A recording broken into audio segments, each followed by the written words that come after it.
Welcome to this week's edition of Freedom and Prosperity Radio. We put this weekly radio program together here at the Virginia Institute for Public Policy so that you can go into the next week armed with some facts to go along with the rhetoric so you can defend yourself a little bit better at the water cooler or at the next family barbecue when you know what happens.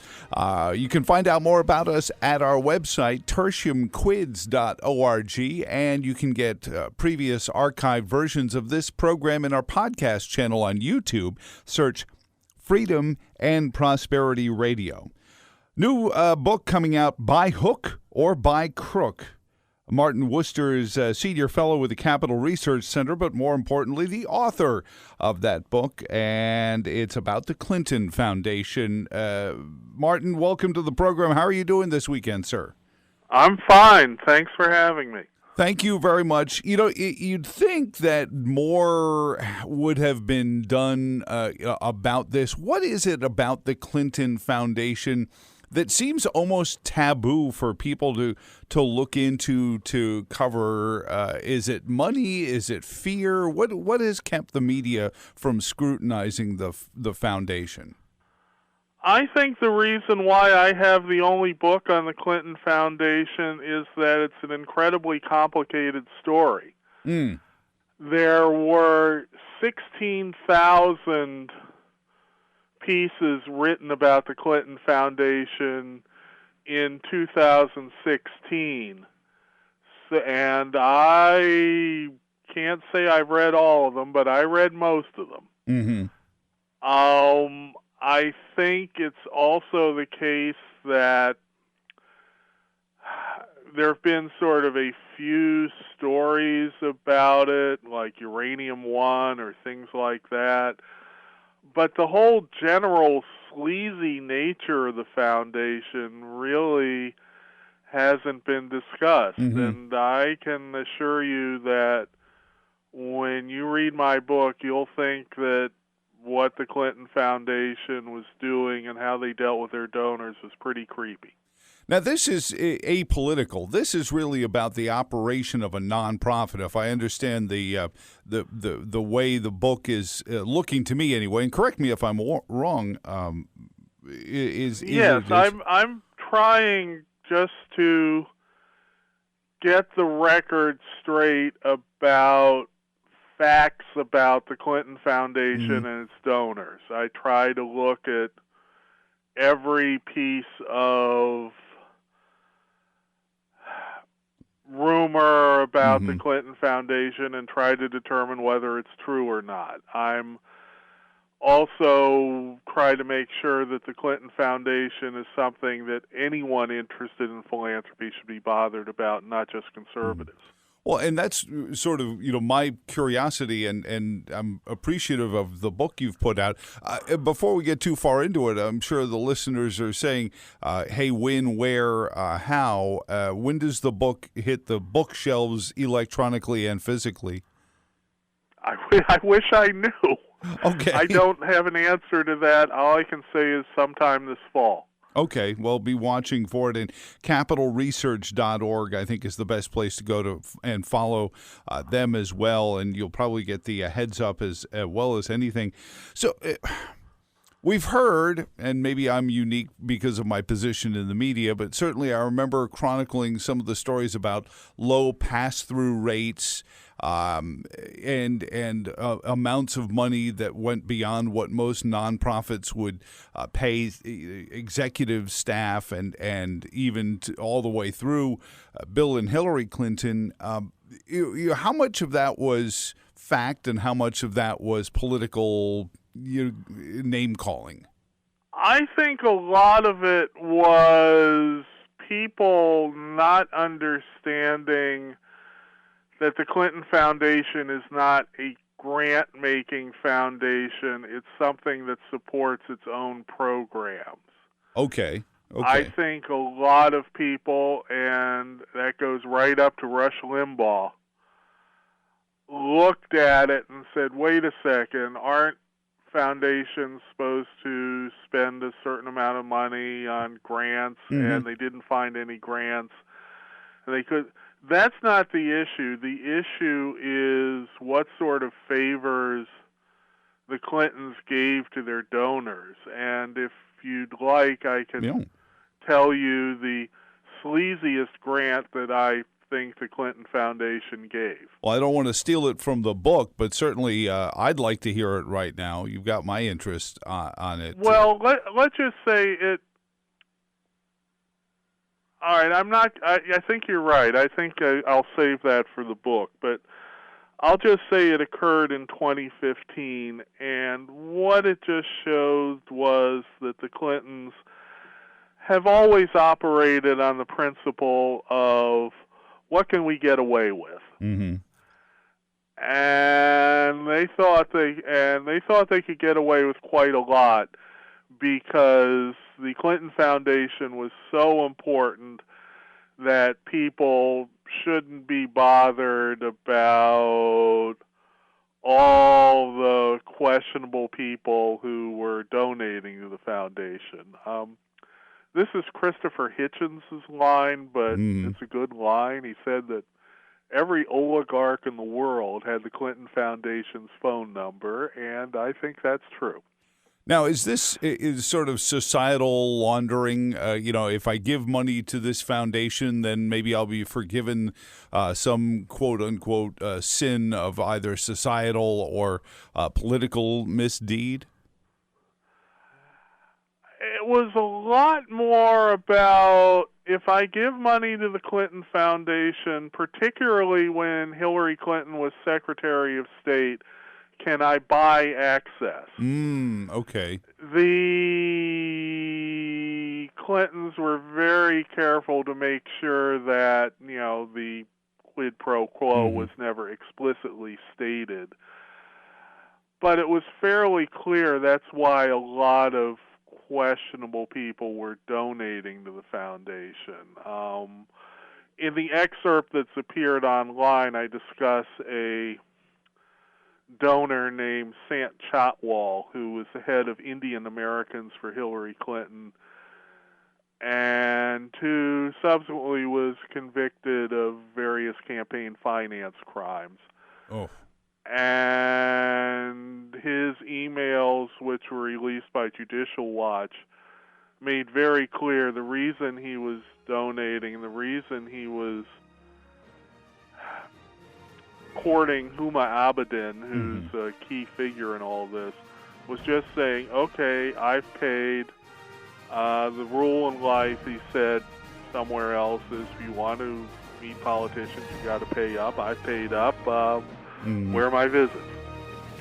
That's true of a lot of Clinton Foundation donors. Is this something we should have seen coming?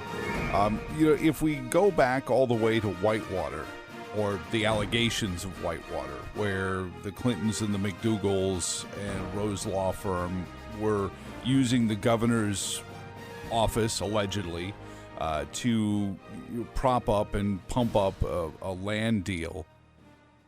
And it all sort of got dropped in the specter of the blue dress and the salacious and perhaps more provable that he had lied under oath. But here was a klaxon going off saying, here's somebody who treats his public elected position with this mindset. Should we be surprised if it, all the way back to when he was governor of Arkansas and attorney general in Arkansas, these things were going on, that it's just kind of doubled and redoubled over time to get to this level, Martin? Yes, and I think the fundamental problem with the Clinton Foundation is that Bill Clinton left office wanting to do two things. He wanted to make a lot of money, and he wanted to do good. Mm-hmm. And the problem was that he tried to do these two things simultaneously. There are things like, for example, where he would go on a Clinton Foundation trip and say, give very expensive speeches for 5 days and do philanthropic stuff for 2 days. And the boundary between profit-making and philanthropic stuff was basically in Bill Clinton's head. I see. that's why the foundation was so sleazy. I mean, for example, in the whole Uranium One scandal, I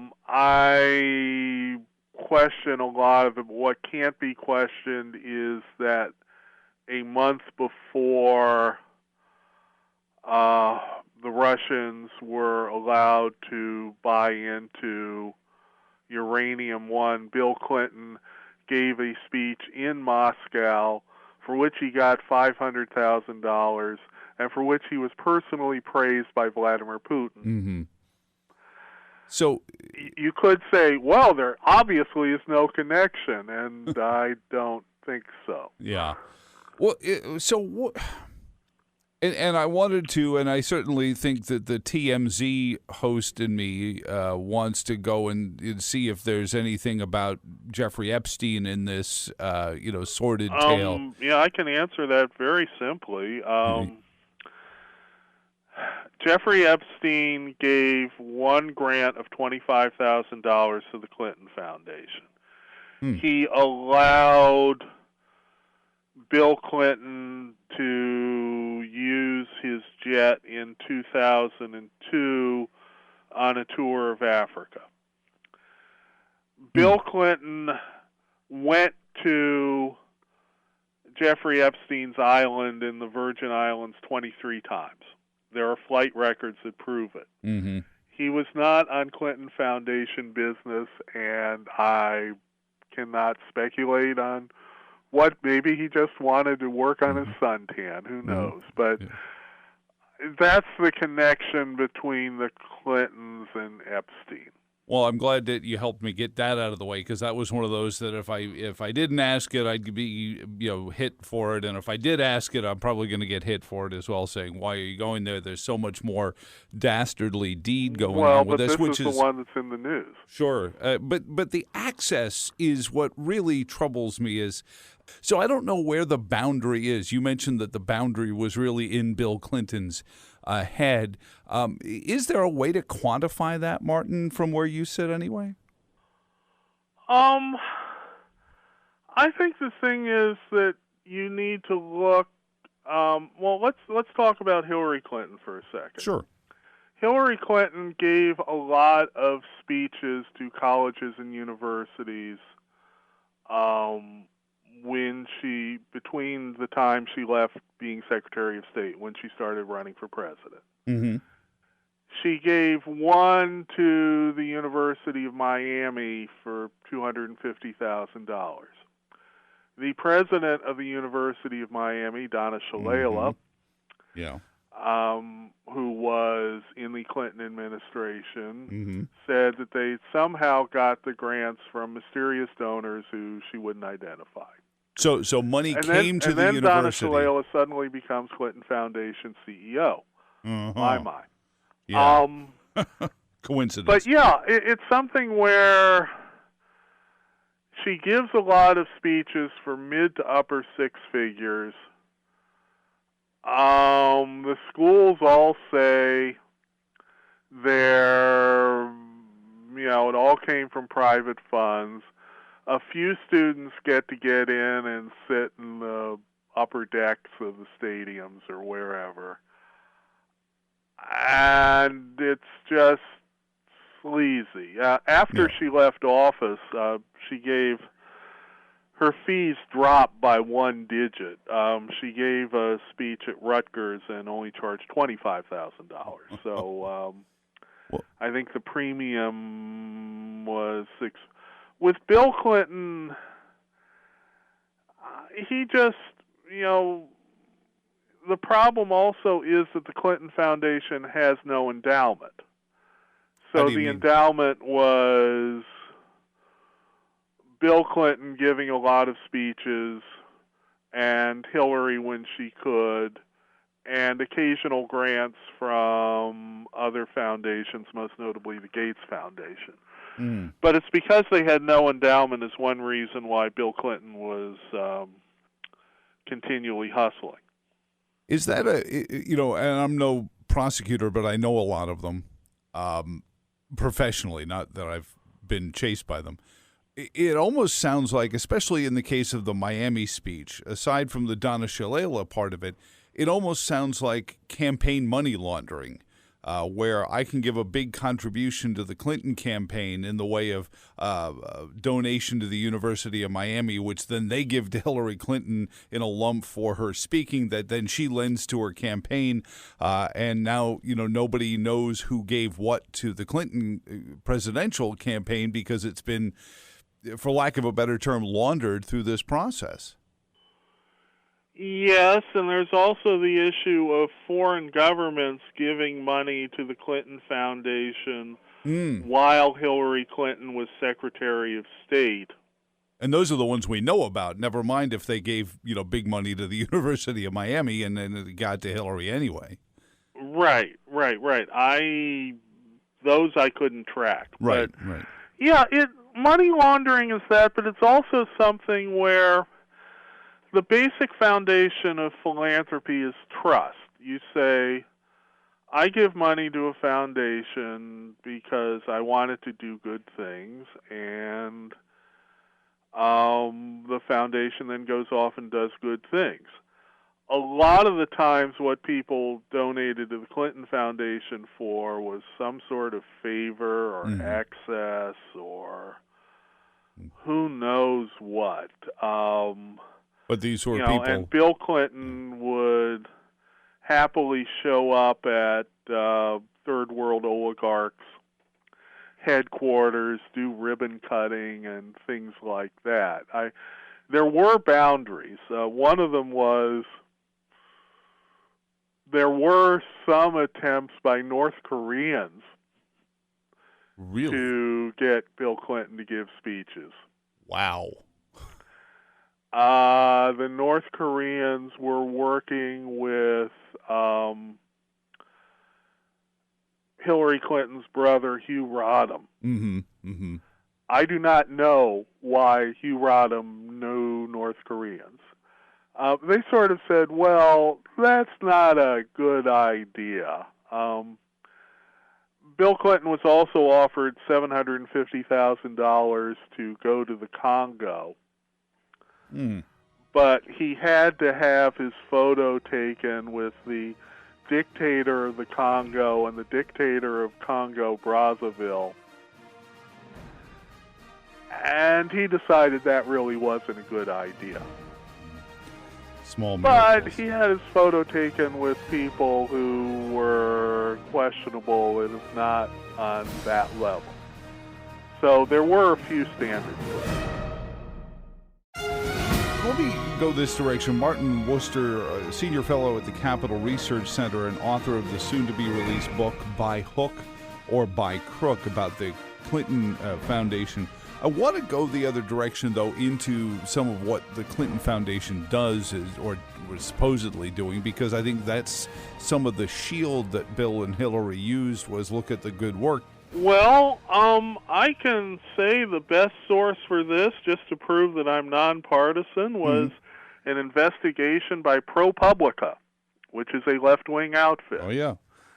And they tracked it and discovered that Bill Clinton, working with President George H.W. Bush, I believe, raised millions for Haiti and ultimately built 8 houses. Wow. They did some good in Haiti, but there were also allegations, and again, these appeared in The Nation. Okay.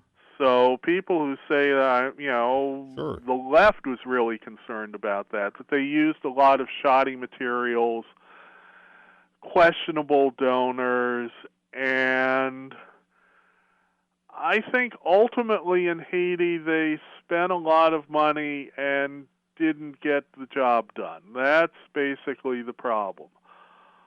A lot of other things, the press really hasn't investigated them. The Clinton Foundation has spent a lot of money in Colombia, but as far as I know, there's only been one article written about that. Odd place.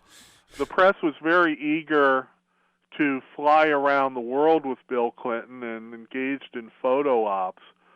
But just as they did a really poor job describing the Clinton Foundation while Hillary Clinton was Secretary of State, they also did a bad job in looking at what the Clinton Foundation does and whether the money was spent wisely.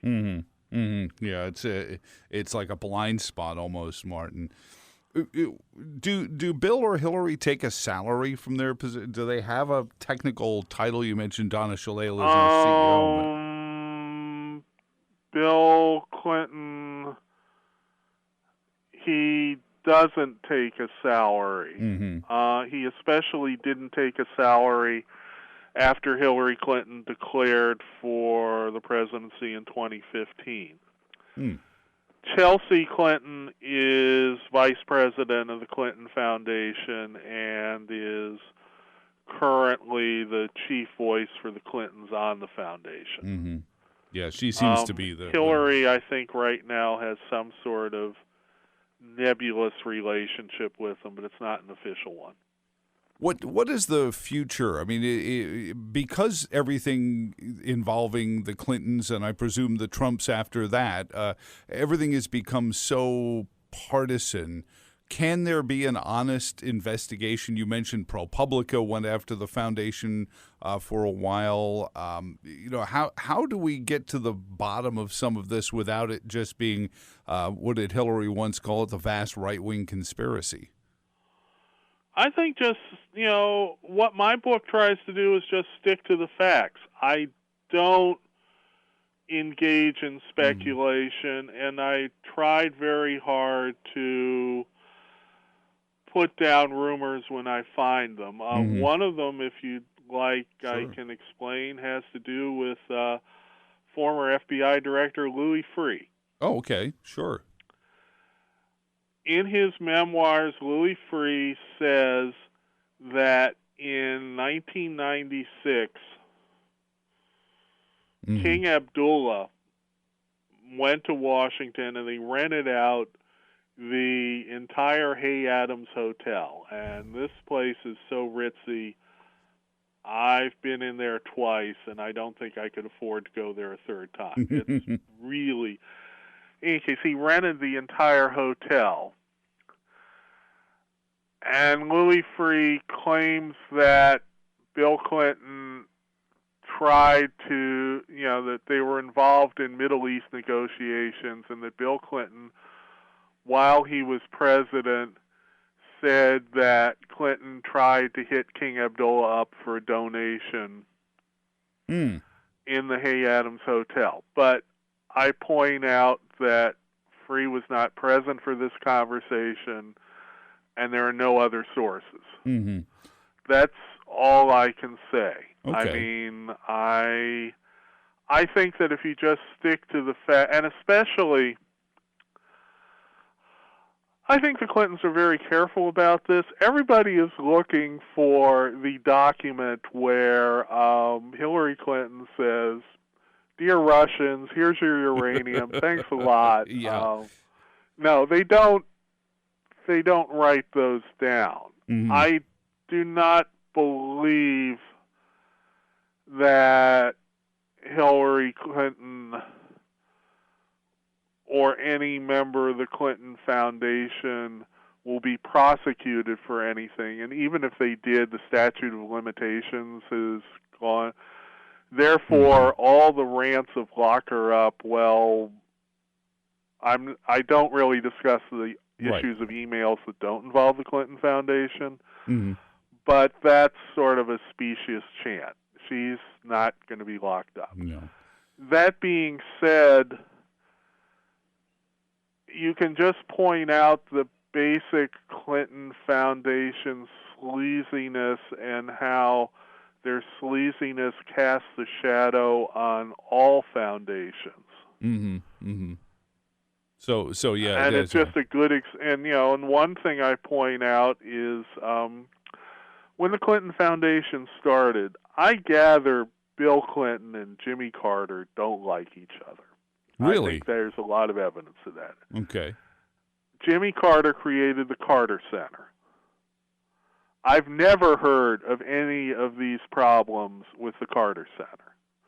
It's possible to be a former president, set up an organization, even get foreign donors and do it properly and responsibly, and don't try to make it part of the favor factory. Mm-hmm. Mm-hmm. I think the fact that the Carter Center has been going for 40 years and has never been the subject of any investigation, even allegation, even allegation, shows that it can be done. I think that if Bill Clinton